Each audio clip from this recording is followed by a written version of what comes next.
Hi, I'm Aaron Feldman, director of Poop Talk, and I'm talking with Rabbi Sol Solomon on Dave's Gone By on UNC Radio. Oh, shalom, my friends. This is your old buddy, Rabbi Sol Solomon, founder and spiritual leader of Temple Sons of Bitches in Great Neck, New York. And today, I want to talk shit with someone. No, not in a colloquial way. I mean quite literally shit, poop, caca, doo-doo, scheisse, all the things that I love because I have trouble doing them. And we're going to be talking about this with a director, a film director named Aaron Feldman, who has made a movie called Poop Talk. And it's all these comedians and personalities, folks like Adam Carolla and Paul Provenza and some other Italian people and Rob Corddry, the Sklar brothers, lots of folks talking about shitting. I could not be happier than to talk right now to Aaron Feldman. Shalom to you. Shalom. Thank you for having me. Oh, what a delight. What a joy. So, I've seen your movie. It is so much fun with all these comedians talking about their real poop stories and connection to poo. What is yours? I grew up in a household. The origin of the film came with, I have a younger brother. His name is Jordan. He's 4 years younger than me. We grew up in the same household, in the same ways, and we have diametrically opposite views on poop. We grew up about it. I'm like a squirrel. You wouldn't know. I don't talk about it. And he's the opposite. I'm sure he's going to love me saying this. But wait a minute. Let me ask you right there. Let me stop you right there. Did he ever do the Jewish male thing of coming out of the bathroom, not flushing, because he wants to run to you, to the parents, and go, oh my God, look what I just did. It's the biggest, most beautiful one ever. No one has ever matched it. Did he do that? I don't remember it. Maybe did you? Younger, I'm sure. That was not me. Oh. Well, or your brother, I'm saying. He never, yeah. I had a problem. I never would go to the bathroom in public space, the whole thing. Wow. So the kernel of this was to explore that. This idea, I thought that comedians were the greatest sort of anthropologists to talk about this subject. I mean, we all do it, but we don't talk about it, or I didn't. But this is what I don't understand. You were raised by the same parents and the same culture. Mm-hmm. So you would figure both of you would either have shit shame, or you would both be like, oh, let's throw our feces against the wall for fun. And yet, diametrically opposed. Why do you think you had that personal, like, oi, I need 4 stalls, and nobody can be in the room while I'm doing it, and I need the pooperita spray? Why? Well, without going into 4 years of psychoanalysis, I think that we were just different people. Maybe, and what I found when we were talking to all of these different comedians and people, that it really is a 50-50. That people are like that. People are either want nothing to do with talking and hate it, or want to talk about it. Well, now that you've made this movie, which is a documentary, it's a talking head kind of thing. It's not really a biological treatise about poo. It's comedians joking about it or telling their awful poop stories. But now that you have done the movie, have your feelings changed about it? Do you now just drop your pants in public and shit on the LIRR? It actually is. Without getting so personal, but it's. I mean, everyone's telling me their poop story, so it's definitely been the topic of conversation. It's more than I've ever talked about it in my life in the last year and a half. Well, let me ask you then about the making a film. It could have been about any subject, but in this case, it happens to be about poo. But the logistics of directing a 70-something minute movie.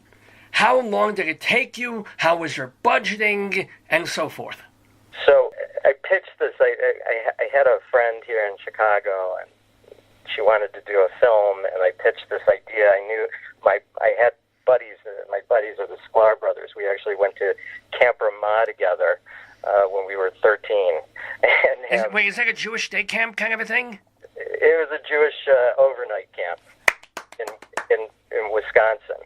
Conover, Wisconsin. they've been in the business for, I don't know, 20 years, so they know everyone, and went to them and said, hey, do you think we can do this idea? And they wanted to, they came back with some ideas about how to construct it, and then raised the money. The Edelsons, who backed everything, and Sammy, my partner, Sammy Edelson. Are we talking business partner or stripping in the tushy partner? What? No, like my producing partner. Ah, okay. Yeah, for some reason they said yes to the crazy idea, and we managed to put it all together, and it was a really friendly shoot. It was all of our friends. We weren't making the Sistine Chapel. We were doing something fun. Through the conversations, I know the Sklar's say that they got to know their friends a lot better. Oh, well, yeah. Yeah, in multiple ways. They really enjoyed it, doing it. And well, what was because it seems like a fairly simple thing. It's like line up a bunch of people, have them sit in a nightclub, a cabaret, a comedy club, and film them for an hour, and then cut, and then use 3 minutes of that footage. But to do all that with all those different people, even before you got to the editing stage, what was the budget? The budget was micro budget. I mean, we were just doing what was needed. So.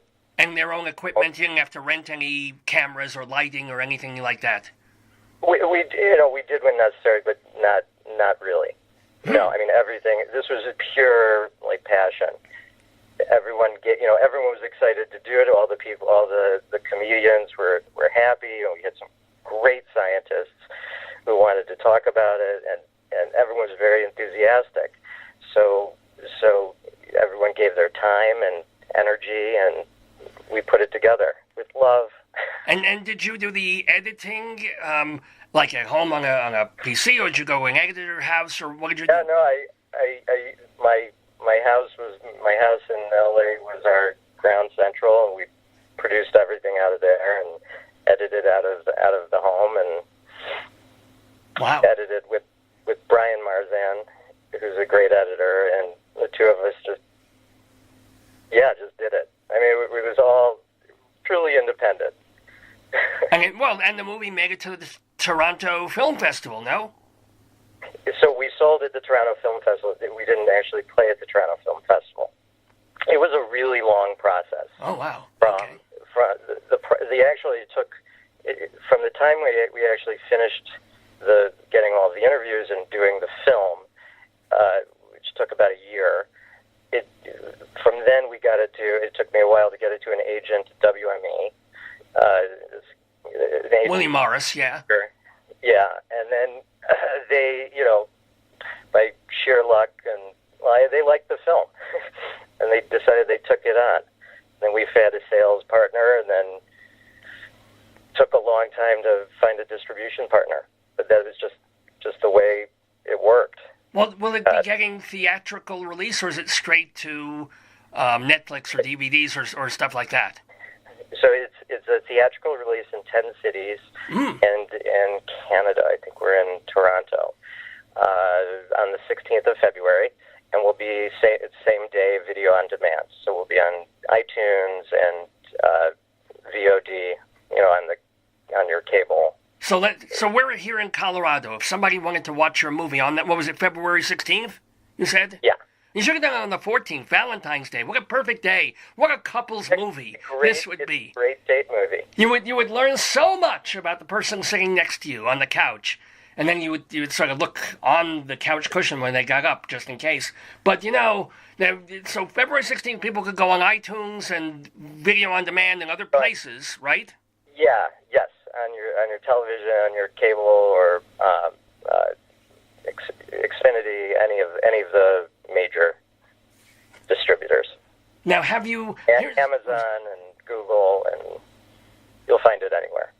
Can I ask, I'm assuming also that you are at some point planning a DVD release. Is there stuff on the cutting room floor that you can't wait to put in sort of as a bonus extra thingy? What? We had extra interviews with amazing people, and we just ran out of time and couldn't put it in the movie, so that will be in the DVD. Like, what kind of, with whom? Like, who else?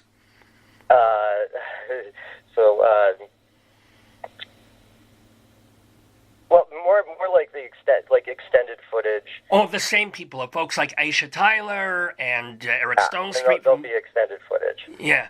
Oh, well, tell people, just to give them a little a Vorspeise, a little appetizer, some of the stories that are told in the film. It won't stop them from wanting to see the movie itself. But, for example, the Russian woman story. I mean, she's great. She tells the story about how she's coming out of the when she immigrated with her parents, and she was young. She was 5 years old. That they took a train out of the Ukraine to, I think they were going to Italy or wherever they were going, and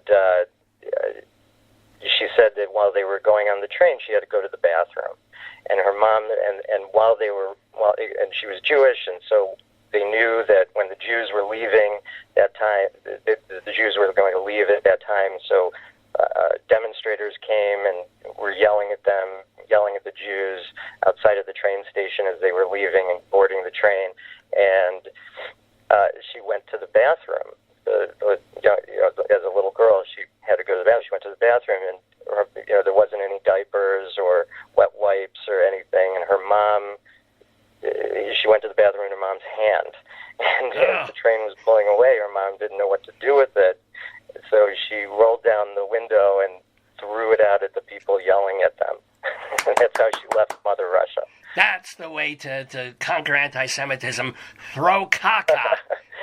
I don't do the story justice. I really don't. Actually, one thing that you don't mention in the film, you show a photograph of these dissidents leaving Russia, getting out of there, and you show the picture of all these people, including the mother and the daughter. Did you notice, maybe it's me or my eyes, but on the right corner of the photo, one of those people is Anatol Sharansky. Yeah, that's a picture of Anatol, yes. Was he on that train while the mama was throwing her daughter's shit out the thing? No, he wasn't. Oh, so it was not a connected kind of a... Oh, okay. No, oh, well. It was just more of a stock footage. Oh, that was my oops. Okay. Now, tell a story. One of the stories that is told is about the great wrestler King Kong Bundy. the Sklars who actually, they're like me. They have poop shame and never talked about it. They recalled a story where they were in the St. Louis airport, and they saw their favorite wrestler, and I think they must have been teenagers, and they followed him to the bathroom at I think St. Louis airport, and sat there and listened to him go to the bathroom, didn't ask him for an autograph, and then just left. And that was like an amazing moment. Well, wait, did he flush? Did they see his remnants? Did he? Yeah. They said that the experience lived up to his name. Oh, indeed. We're talking with Aaron Feldman, the Jew, the director of Poop Talk. By the way, how Jewish are you? I grew up conservative, and I've been pretty religious. You grew up that way, but do you, these days, do you go on the high holy days? Do you go a little more than that? I'm Shomer. Oh, really? Yeah. Whoa! So you wear a yarmulke usually? I wear a hat, so I'm sort of in between. That counts. I'm not yet Orthodox, but working my way up. So on Shabbos, do you just watch TV? You don't do any work? You don't spend money? How Shomer Shabbos are you? Trying to just read and turn off, but it's hard to turn off. Now, did you get any bad or negative feedback from the Jewish community, especially the semi-conservative, Orthodox-ish community, for doing a movie like this? No, not at all. Not at all. In fact, I talked to a rabbi during the research in Israel, and his dad was a plumber, actually. And I wanted to see how the Bible, how the Torah actually, did it have anything to say about how to deal with waste. And I'm sorry, I'm not remembering exactly where it's from, but there was one law about in time of war, when you put out a camp, when you go to camp, that every soldier had to have a shovel with them, and they had to go to the bathroom and dig a hole outside the camp. And that's the only time, it's one of the only times that was ever mentioned in the Bible about going to the bathroom. You know, Judaism is supposed to be a really practical religion, but if I'm a soldier and I'm marching along in God knows, Iraq or North Korea or Afghanistan, I'm going to want hardtack, I'm going to want a bottle of water, I'm going to want a couple of guns. A shovel, I don't know. I don't think I want to schlep a shovel around just to take a shit cleanly in somebody else's country. I don't know. I'm some issues with what that particular rabbi told you, by the way. And speaking, and this is the thing that floors me also, because you picked a weird topic for this movie. I mean, a topic that I find very funny, and that, by the way, the host of this radio program, Dave Lefkowitz, he actually did a play that involved terrible, horrible pooping. If you ever get to see it, it's called The Miracle of Long Johns. You can watch it on video. It's wonderful. But anywho, a movie you did before this, totally different topic, John Doe, Portrait of a Serial Killer. Well, my background, I have an interesting background. I guess. So I've been a screenwriter for 20 years, and I was a political thriller writer and wrote, and then started writing horror movies, and I did this horror movie a while ago and just released it, but it was a first attempt. Okay, I mean, this is not Henry, Portrait of a Serial Killer from 25, 30 years ago. This is a more recent, probably from the early, late 1990s you did it, right? 2005. Oh, 5, okay, yeah. Bits and pieces. You know, again, another independent movie. It was part of the found footage. That movement of film. I know. What was that film that? But I could tell you, I never want to. I mean, once doing a comedy, I mean, it's such a wonderful world. You laugh all the time. People are fun.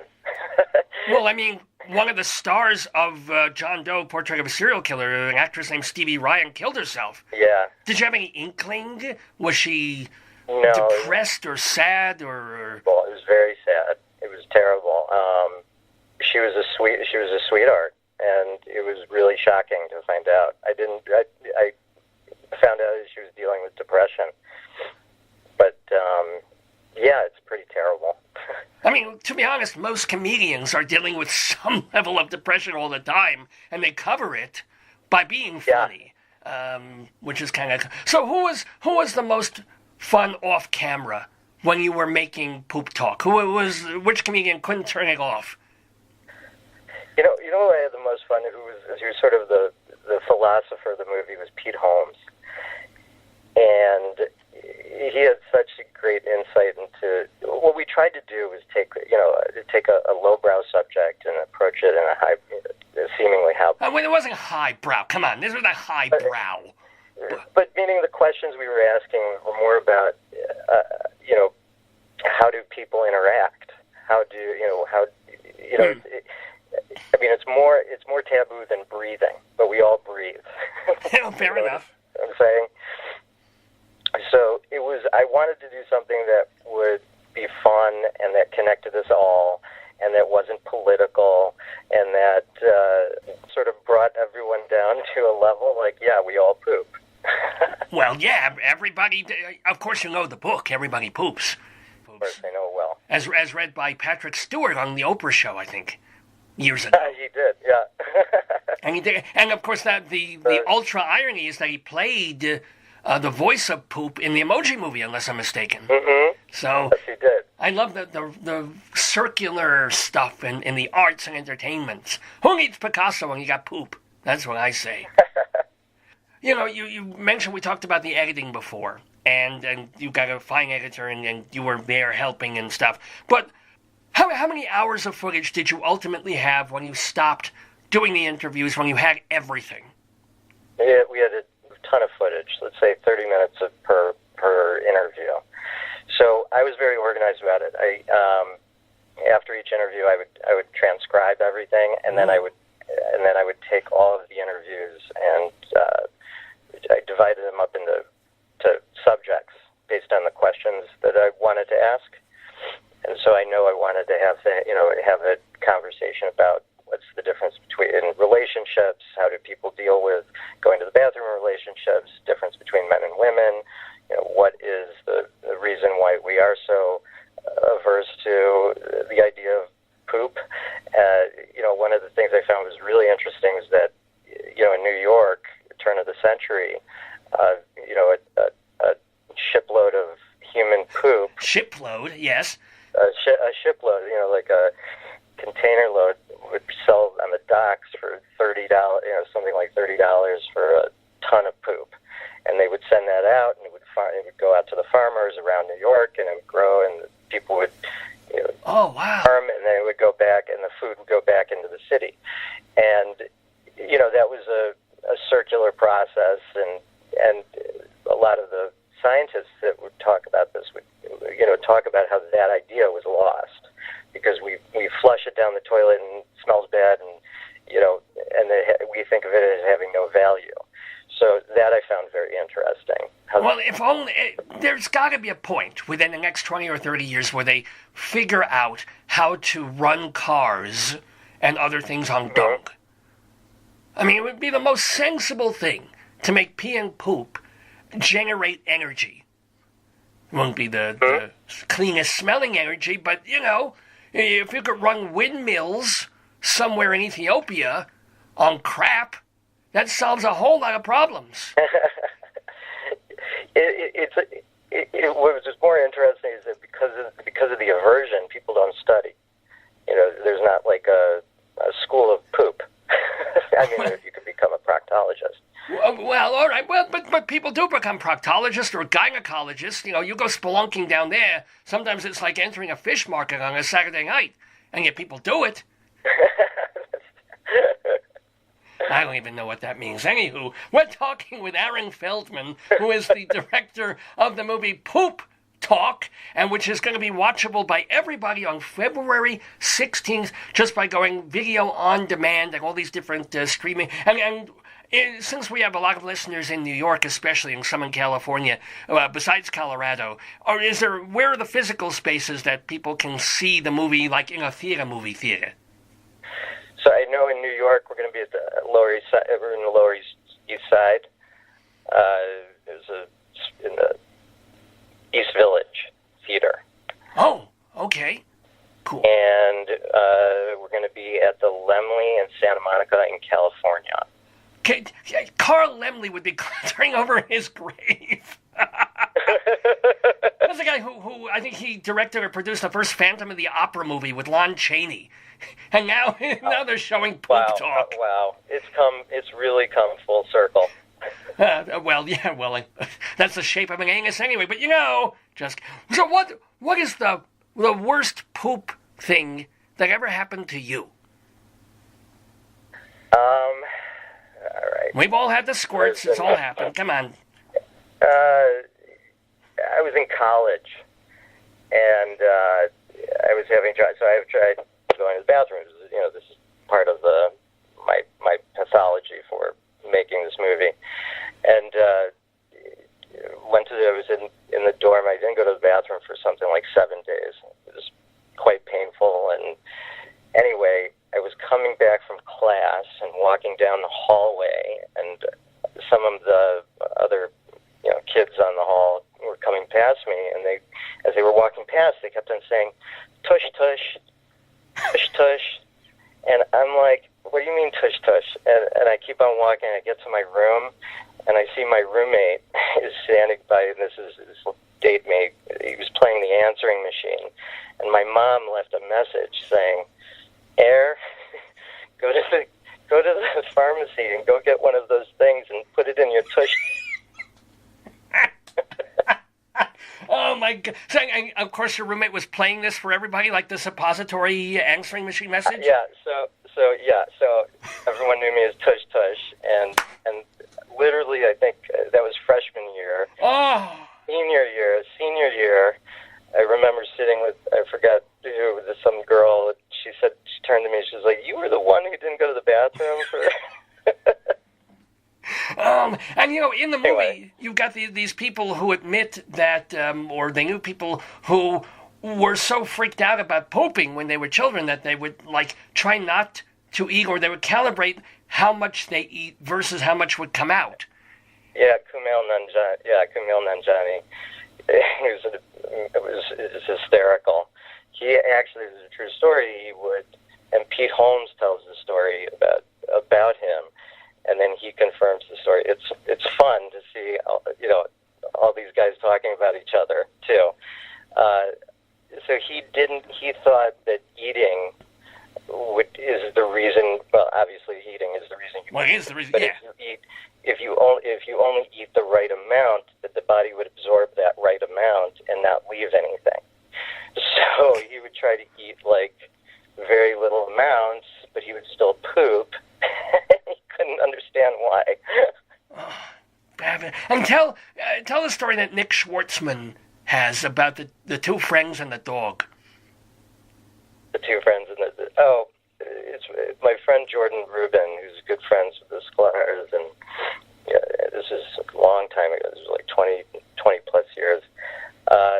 He lived in a giant loft in downtown in like Tribeca, and they were going to school at NYU, and Nick was there, and Jordan was taking a shower, and Nick was sick or something, and he had to go to the bathroom, and Jordan wouldn't get out of the shower, and so Nick just dropped his pants and saw a trash can and in the kitchen, and tried to do his due, and then ended up missing the trash can and kicking it all over the floor.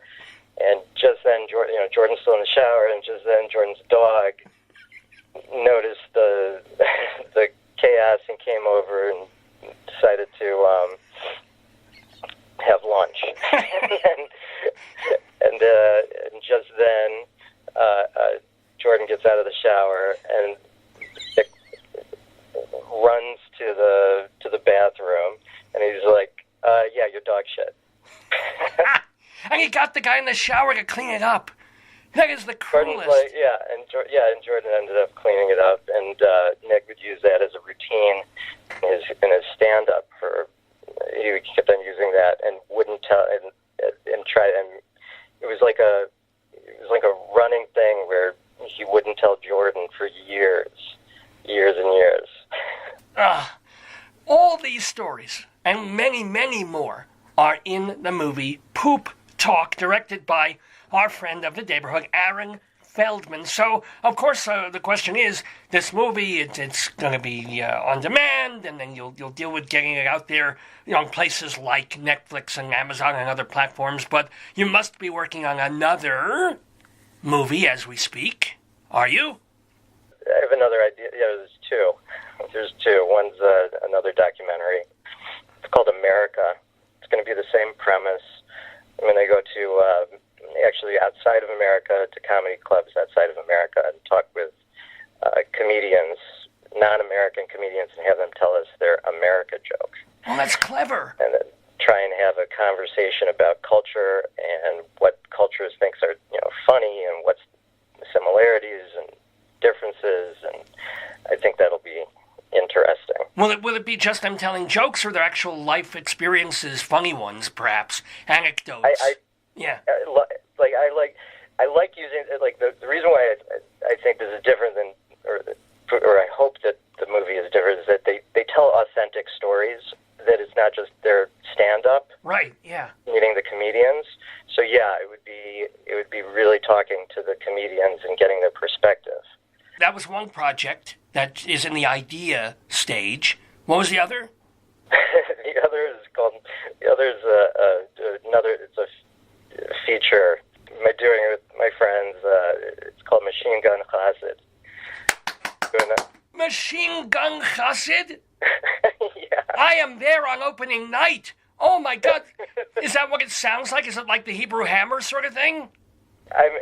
My tone is going to be a little bit different. It's not as tongue-in-cheek. Yeah, you wouldn't want to talk about Poop Talk with tongue-in-cheek there, but okay, yeah. I want to make it's going to be like a Western movie, except instead of a black hat cowboy, it's a black hatter. Oh, boy! Now, when you say these are both in the ideation stage, as it were, how far along is each? I'm in pre-production, and the Squires are going to do the American movie with me again. So hopefully we'll do that in the spring. And then I am looking to shoot the other one in summer. Do you have a day job, or do you write enough screenplays that get optioned and bought that's your living? I used to, but the business has definitely changed as a screenwriter. So that's actually why I went and did this independent film. You know, I wanted to make something complete, because I would sell screenplays, but they wouldn't get made, and you could make a living, and a good living. But you need to have something made. Well, yeah, everyone. So, but now you say the industry's changed. So, is it because you're a little older and it's harder? That everybody looks for the kids coming out of Yale and Harvard to write the next screenplay, or how has it changed? I think that it's just the spec. There's no more spec market like it was. It's become more about television and more about the online distribution. Sure. And you don't see the $40 million thrillers anymore. Political thrillers. You have the large, mega brands, or these small independent films.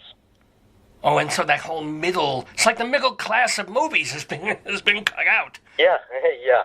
Well, but then let me ask you, how do you, like, when you do a movie like Poop Talk, which has a low budget, there's no budget in there for you to pay your mortgage and eat and live and stuff.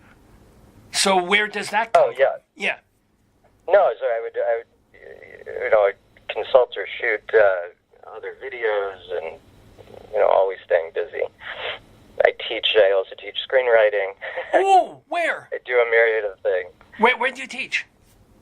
I'm a mentor at the LA Film and Radio School of LA Film and Radio. Far out. And okay, what's the most important one or two, three things that you tell potential budding screenwriters? Yeah. Besides saying, please find another job because you're taking jobs away from me. So what else do you tell them? Oh, no, I don't. You got to keep writing. You have to really have a thick skin for having everyone say no. Oh, well, that's been always. But what about in terms of the actual structure or content of what they're writing? Do you see a lot of things say over and over again when you're looking at what they're submitting?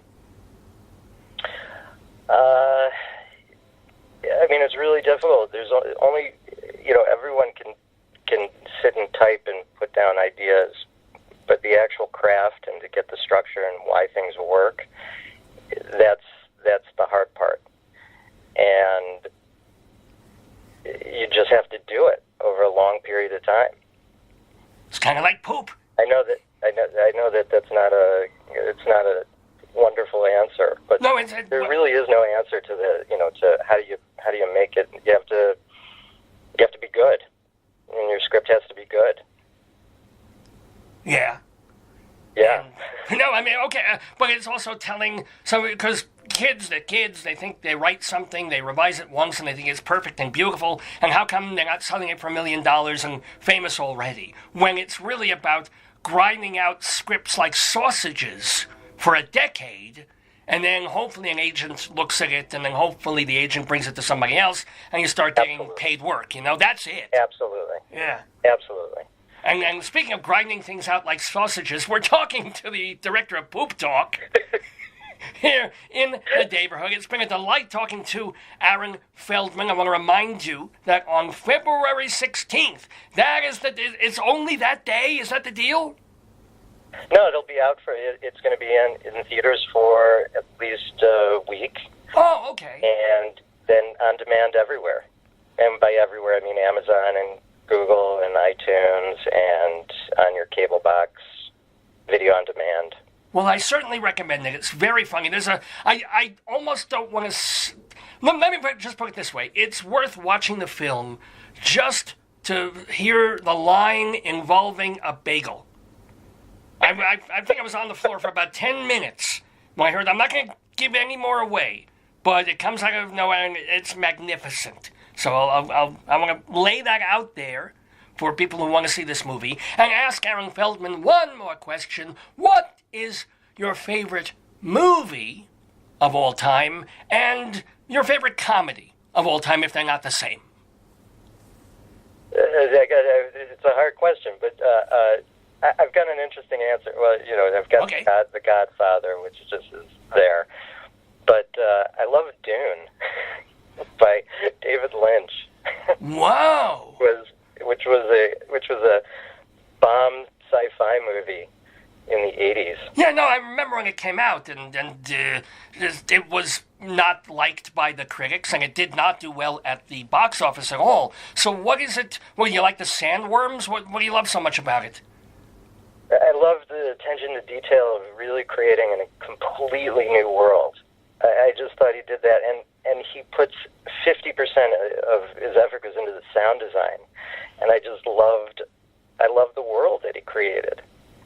I thought it was, between him and the Frank Herbert books, I just thought it was really amazing, and I don't know, hit a chord with me.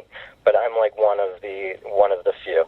Well, but then again, his career has survived and thrived since that movie. He bounced back, and people, they go back and reappreciate an auteur director's works 2 or 3 decades later, and they say, oh, well, now that it doesn't have to make $100 million at the box office to pay off, and now that we don't have just the local critics sitting down, seeing it once, and proclaiming it forever, you go back and you fit it into the legacy of a director overall. It has a very different take, and people can reappreciate it, in a manner of speaking. Maybe. That's a good, very good, yeah. Comedy, I grew up with Stripes. Oh, sure, Ivan Reitman, right? Film. Yeah. Yeah. So I can't get that out of my system. That was a fun movie. It really was. You see that with a bunch of male friends, and you just have a good, fun time. And it's Bill Murray. I mean, you can't go wrong with Bill. Well, you can go wrong with Bill Murray, but not back then. It's just different. It's interesting to look back and see how different of a time. I don't know if you could write a screenplay like that, or like a screenplay like Revenge of the Nerds. And no. Why not? Why not? Because of I think in Revenge of the Nerds there's like a rape scene. Oh my God, I don't remember that. Really? No, you don't remember that. Guy has a mask and he has sex with the pretty girl. Under false pretense. There's things like that. There's different sensitivities today. Oh, okay. I see what you mean. As opposed to the overall idea of nerds conquering the world, which will always be... Yeah. Yeah, thematically, you're fine. I mean, and thematically, Stripes is a bunch of losers get into the army and get whipped into shape in a comical way. I mean, Abbott and Costello did it, and then they can do it in Afghanistan 10 years from now. It's not, I think those are workable ideas, no matter what. Mm-hmm. You just have to be... And you know what? Comedy filmmakers should not be overly sensitive. That kills comedy. Thank God for Sacha Baron Cohen and the South Park guys, and you for making a movie about poop. I hope I did my little part. well, I hope you have a great big... Even if you're not number 1 at the box office, I hope you're number 2, if you know what I'm saying. And I think you do. Ladies and gentlemen, we've been talking to Aaron Feldman, the director of Poop Talk. It remains for me to say thank you so much for being with us in the neighborhood, and shalom to you. Thank you so much for having me. I really appreciate it. Bye-bye now.